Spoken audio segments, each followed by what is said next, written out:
Hi, everyone. I'm Stephanie Weaver. I'm the author of the Migraine Relief Plan and the upcoming Migraine Relief Plan Cookbook. And welcome to the Resilient series. My guest today is Mahshid Hager. She's a licensed marriage and family therapist here in San Diego, California. And she's also a somatic experiencing practitioner, which she's going to explain to us in a minute. And she treats people here locally who have experienced various degrees of trauma.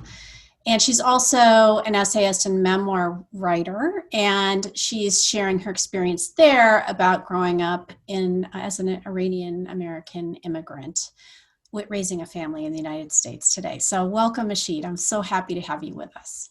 Happy to be here. Thanks for having me, Stephanie. Absolutely. So tell us a little bit about your clinical background as well as your personal experience with trauma, because I know a little bit about your story and I know that those two things are intertwined. So I came to San Diego in 1991 to attend college, and I studied at San Diego State, both for undergrad and graduate school, and I got licensed as a marriage and family therapist and was working at a local agency, a nonprofit, and became curious about trauma because I was working with, it was a county funded program, and I was working sort of with the most severe cases of school children. And I became curious about some of their symptoms. They had so many similarities that it seemed odd that they all had these similarities but had different diagnoses. So I started researching trauma and trauma treatment modalities and came across the work of Dr. Peter Levine in Somatic Experiencing, and started the training. And it's a 3-year certification program. And as soon as I did that, everything kind of shifted, because it was like somebody pulled the curtain back and I could see the basis of all of these symptoms I was seeing across the board.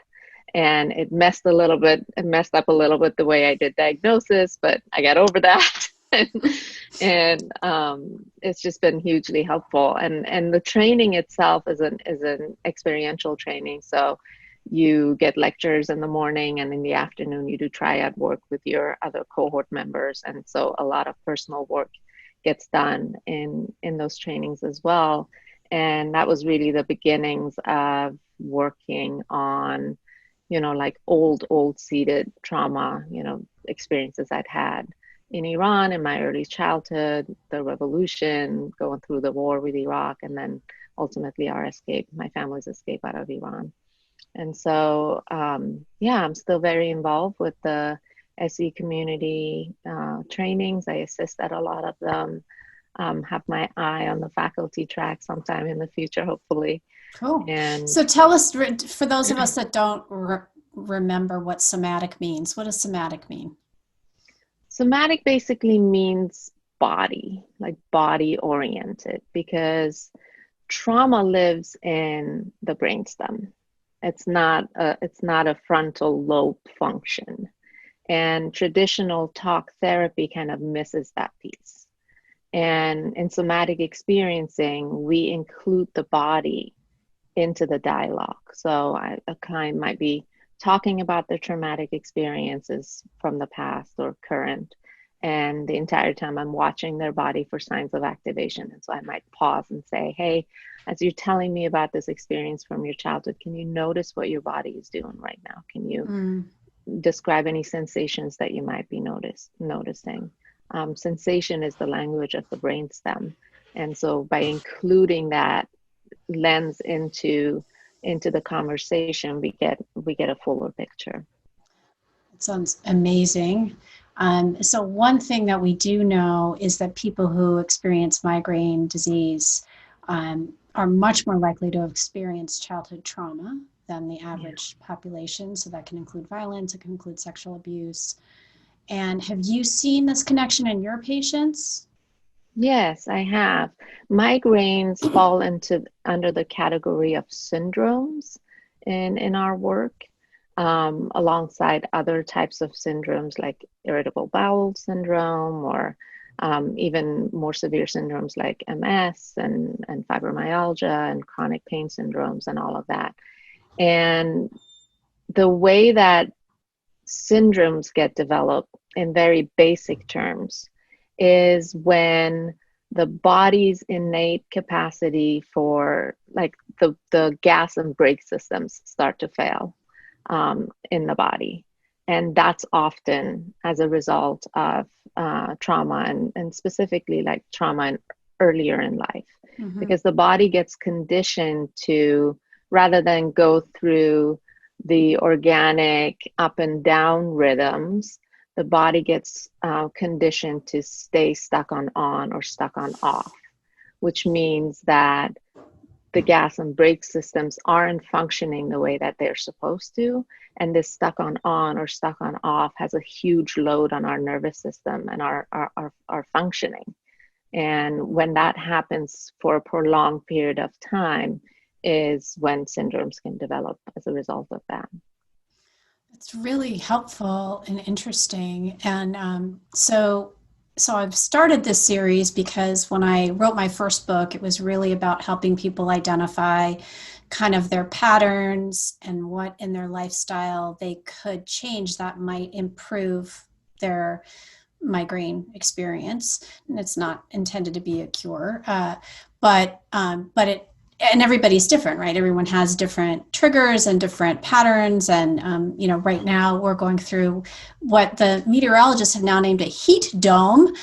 So instead of it just being really hot here, now it has a name. And so I'm on day 4 of a migraine, and that's something that I can't, that's one I can't control, right? I cannot control the weather, but I've learned that there's many other things that are within my control. And so that was the intention of the first book, was to help people kind of figure out, okay, these are the things I can control, and I'll do my best to, live within these boundaries because I'll feel better. And then the second book that's coming out is intended to help people live well, knowing they have a chronic condition. So it's like, okay, I have this chronic condition, and hopefully I've kind of figured out what my baseline is, where I can, be most comfortable, but sort of what now, right? And so there's another, set of recipes. So give more people more yummy things to eat, but also I wanted to sort of inspire people to think differently about, their lives, their patterns, and how to move forward and just, experience life, but also know we have a chronic illness, right? Or a chronic syndrome, or whatever language people want to use. So how Can do you say something yeah, to that? absolutely. Mm-hmm. I think it's so important, like your first book, the things that we can control. It immediately makes me think about, if I'm engaged in the things that I can control, there's a certain amount of effortlessness to it, right? If I'm struggling to control the things that I can't control, right, I'm efforting, which means I'm revving up my engines again. Yes. And so finding a balance to engage more with the things that I can control brings the energy down, and it kind of causes that break that we need. Oh, that's super helpful. Yeah. And I think part of what, when you have an unpredictable illness, so it's different than like if you break your ankle, there's a pretty clear path to, okay, it's going to take, maybe you have to have surgery, and then there's physical therapy, and maybe it's going to be sore. And then in the future, when it rains, maybe it'll hurt. But you can kind of predict that healing path. And when you have something chronic, especially migraine, which feels super unpredictable, and people will say, I'm doing everything right and I still got a migraine. Well, it's because it's an unpredictable illness. It's the same with, I also have fibromyalgia. So, fibromyalgia flares can just show up. And that's when we feel so powerless, right? And so part of what I found to be helpful in the people that tested the plan initially was just feeling like, oh, there's actually things I can do besides just taking medication, going to the doctor every couple months, right, maybe getting a different medication, but what do you do on a day-to-day basis? So that's the concept. So tell me, how do you look at resilience in your practice with clients?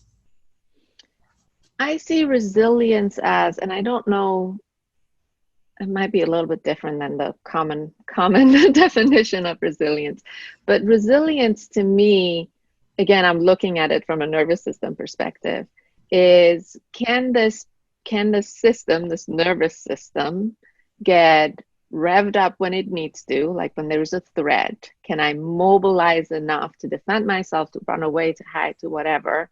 And then does it come back down reasonably quickly once the threat is removed?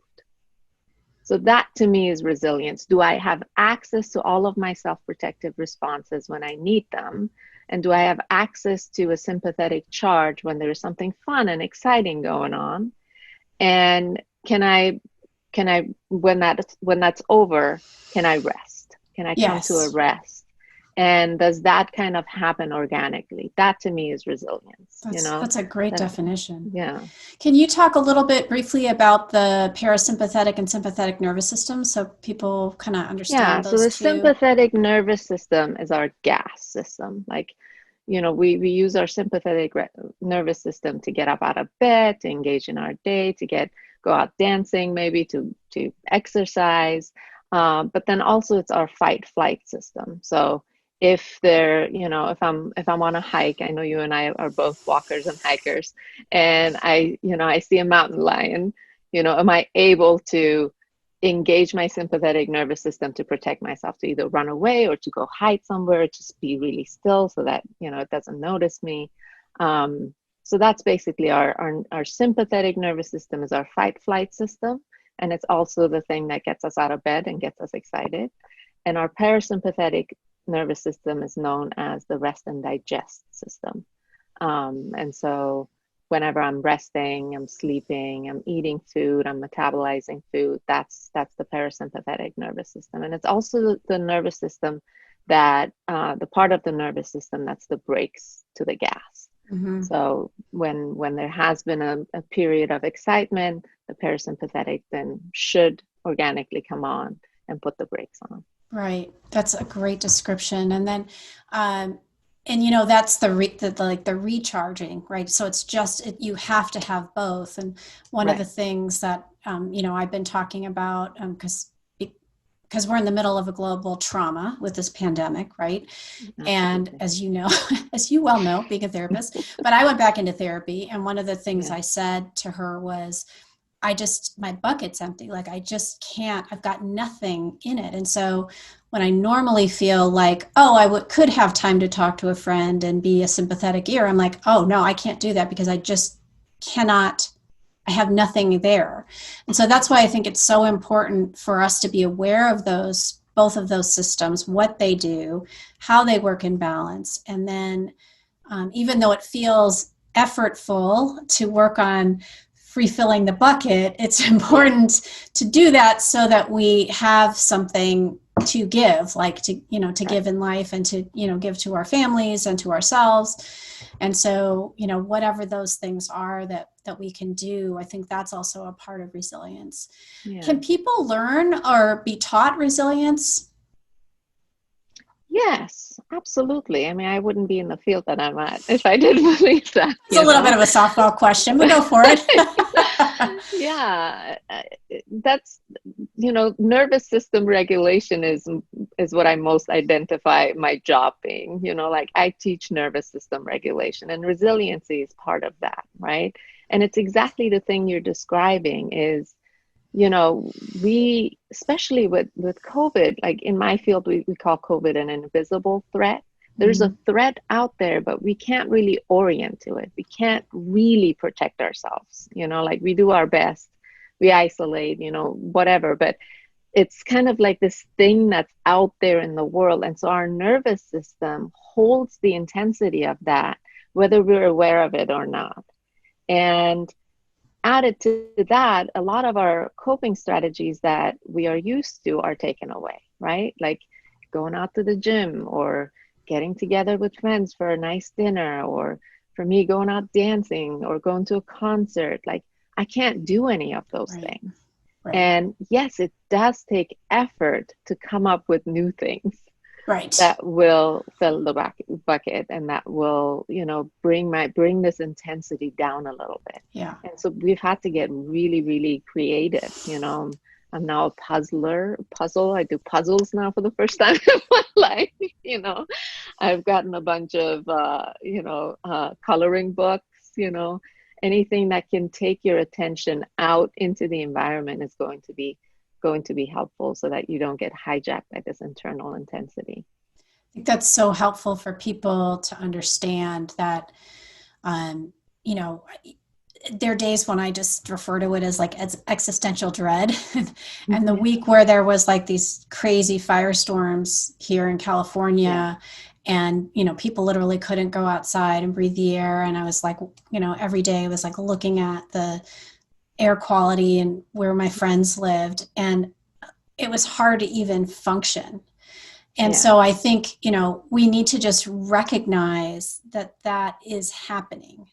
I think because there is a lot of various forms of kind of denial about it, which we don't need to get into, but that's not helpful, right? Because our nervous system knows, our nervous system is experiencing it. And so the denial is just making it kind of harder. It's making our bodies work even harder to try to feel sort of normal. So what are some self-care strategies besides puzzling and adult coloring books that you personally find most helpful?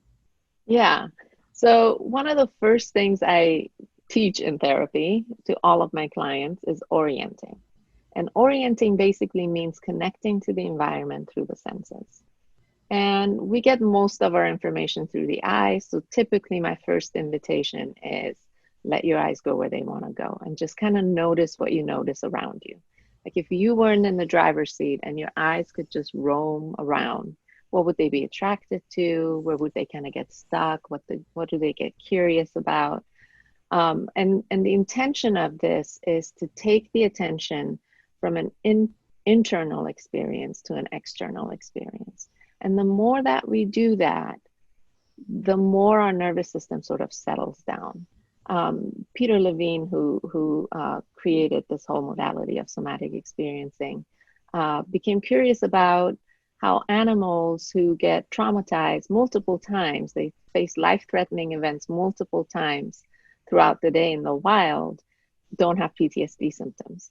And one of the first things he noticed was that animals orient out all the time, right? Like they're looking around, and that looking around is kind of safety mapping for your brain. It's, even though we're not conscious of it, even though we don't have the intention of doing that, just by looking around, we can identify there is no bear in this room. There's no fire out there. I am safe right here. Even if you're not consciously giving ourselves those messages, that's what's happening. And you can orient either through the eyes.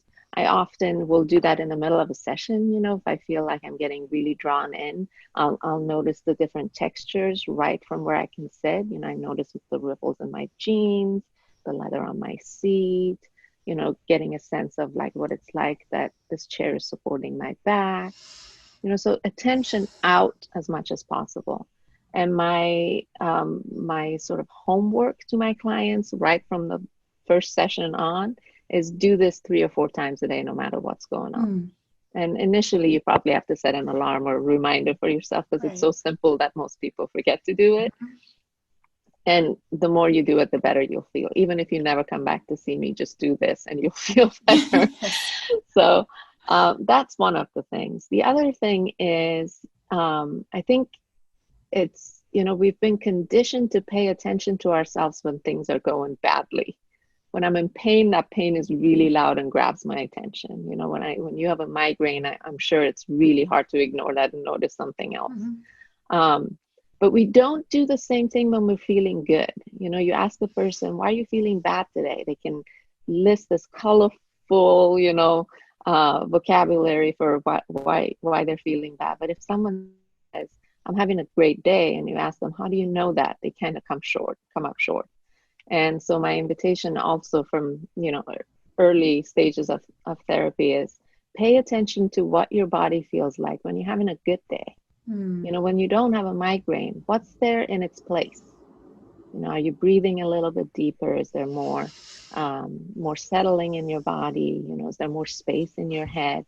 It's really important that we balance the bad with the good, but we never pay attention to the good. And so that muscle needs to get strengthened.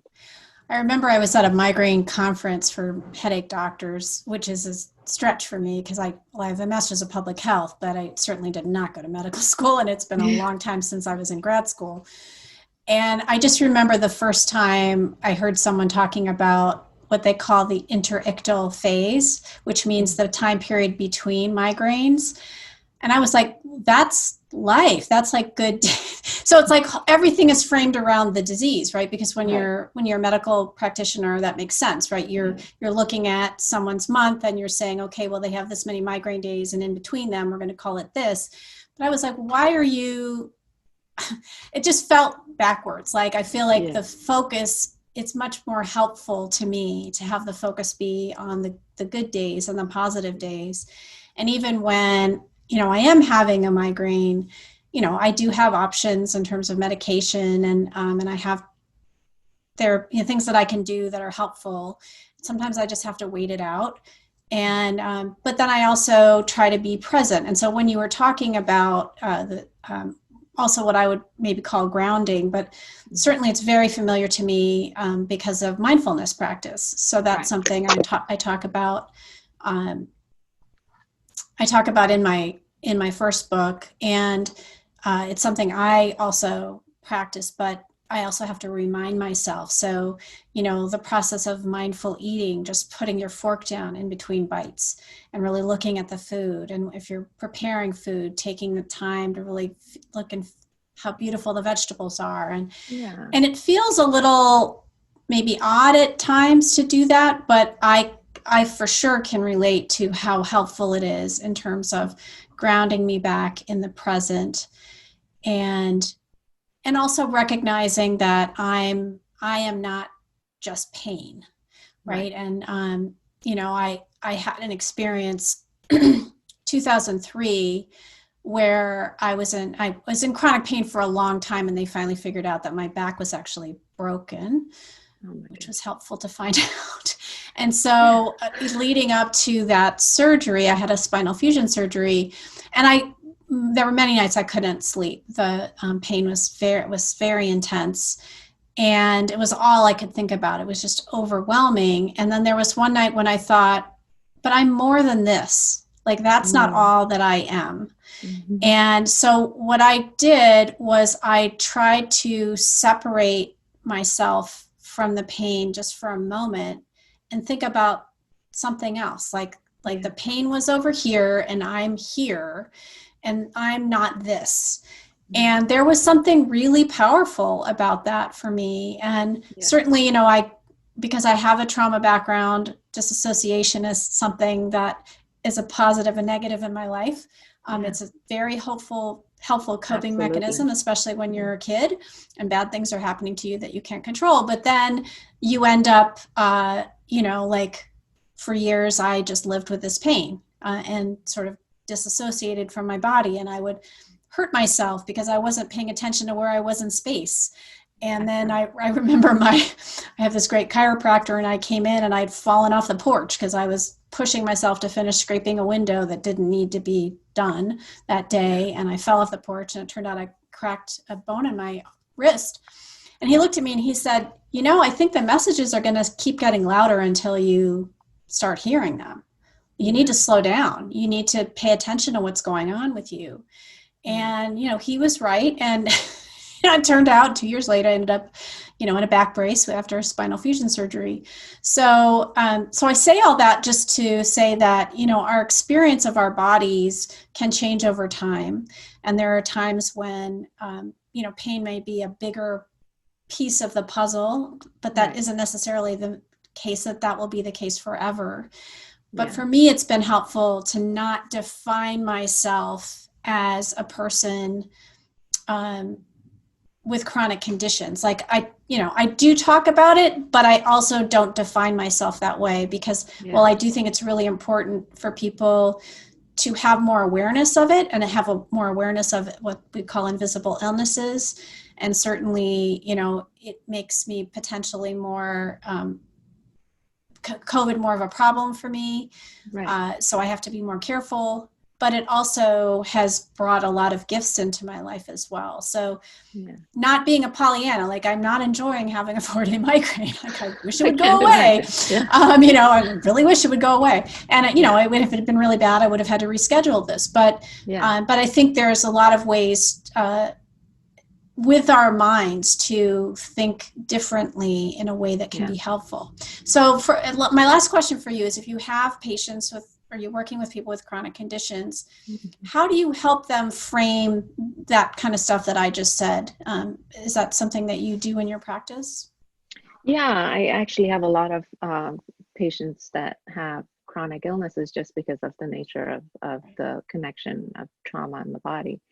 And some psychoeducation early on about the functioning of the nervous system is helpful, and the importance of what you just described, even if it's just moments, like I don't expect you to have a chronic illness, have lived with it for many years, and then walk into my office and then walk out just seeing the world through rose-colored glasses, like that skill needs to get developed over time. And the way that I describe it early on in therapy is that the bad thing that brought you to my office is like a tornado.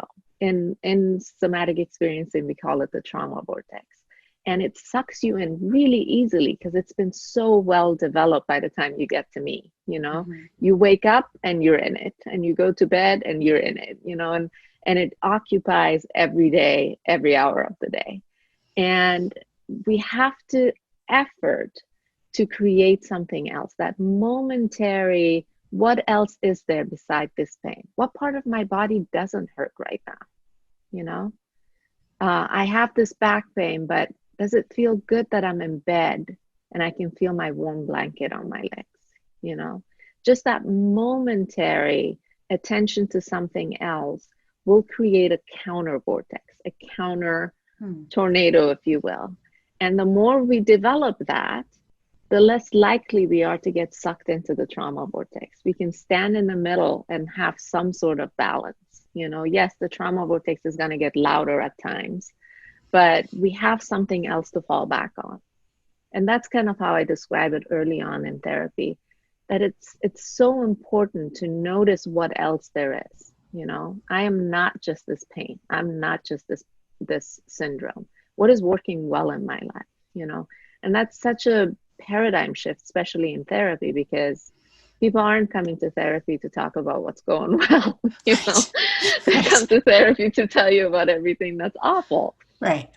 And so I work with that resistance a little bit, and Sure. then psychoeducation about how the load of that on your nervous system is really not sustainable. You have to find something else to focus on momentarily, even if it's just your cooking, just your eating, just something else. Attention away from this pain, this thing that you've been struggling with, is going to be super, super helpful. The other thing I wanted to mention from earlier is that, with people that have a chronic condition, I find that when there's a flare-up and they can't function in their day-to-day activities, their to-do list starts growing. And so the impulse is, the moment that I feel better, I'm going to go full blast.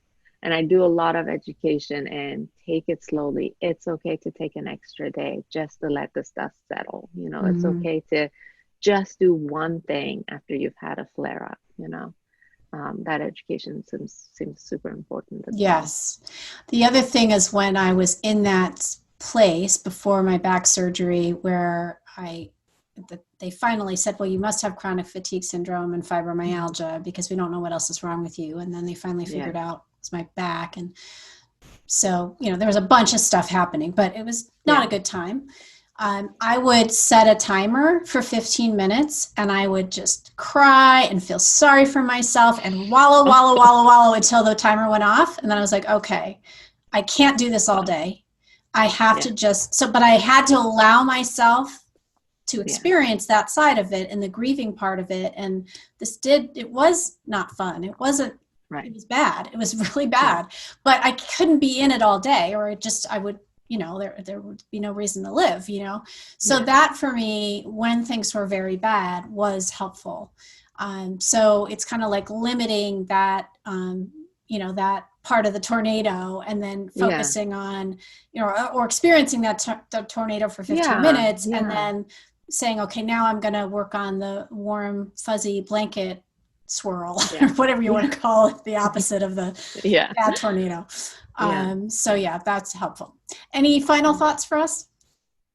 Just a reminder, I think, that I'm having to remind myself and my clients over and over again. We're in the midst of a global pandemic, and it's an intense time, and here in the US we have the election coming up, and no matter what side of the aisle you are on that, it's an intense time. And our bodies are feeling it, whether we want to acknowledge it or not. And so an invitation to just really be gentle with ourselves the next few months. That's a beautiful way to end this. Mahshid, thank you so much for being here, for kicking off the Resilient series with us. Yeah. Thank you so much for watching, everybody, today. Bye.